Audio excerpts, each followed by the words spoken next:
Scream is a song that's a little darker and a little more vicious, I guess, than some of the stuff we've done before. Definitely a very focused song. Right from the beginning, we really wanted to slow this record down, have it be a really groove-oriented album. We've never really done that kind of stuff.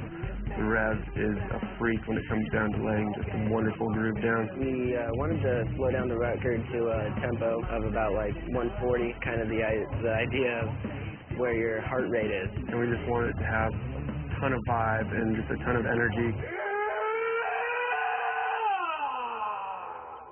It almost has like a modern, old school, very, very early Avenged Sevenfold dark vibe. Lyrically, we wanted it to be like kind of like almost not violent, but like a pleasure through killing type of a vibe. That one rules. I don't think we need any more. Or maybe one more?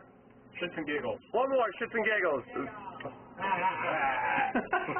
There's a few parts in that song that we tried that have never been done by us, like the incorporation of using extreme sub bass. We got our buddy J.E., hip-hop producer actually, to come in and do some 808 blasts, and he made all those, and they came out really great. We just heard those a couple weeks ago for the first time. Dude, the back of some screams are crazy.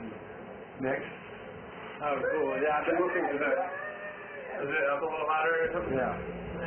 So if you have a system with subs, you're actually going to hear just a super low sub bass come in, and it'll just rattle your speakers. And I think that's something that hard rock, heavy metal bands and songs haven't really done. We're in Vegas a lot, and I like to gamble. I love to gamble. That's a good time. I was like, like chromatic scale when you pull down a slot machine.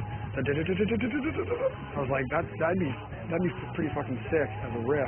Zachy came back with a full-on chromatic scale. Like, he took the idea and it was awesome. He sent us this demo of it. We're like, yeah, that's perfect. That's really cool. Brian went home and he came up with the kind of added a little more groove to it. He's always been a really big fan of those type of like grooving, like bending, huge guitars.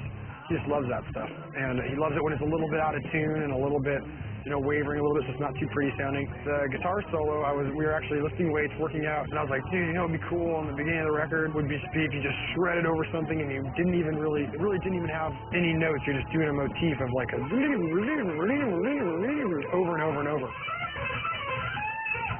Okay. And the solo is the hardest solo to play because it's all picked. It may sound like it's something else, but it's all picked.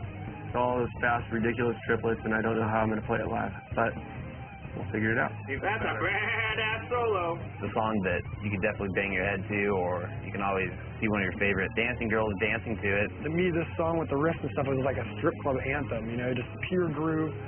Girls can dance to it. At the end of that song, we wanted to make it like kind of coming in and out and a little bit more of like a euphoric type of feeling. So me and our engineer Fred sat up really late one Saturday night and we started messing around with samples and with delays and reverbs and different sorts of things. And we sat there and just took all my vocals and took them apart and let them go through it.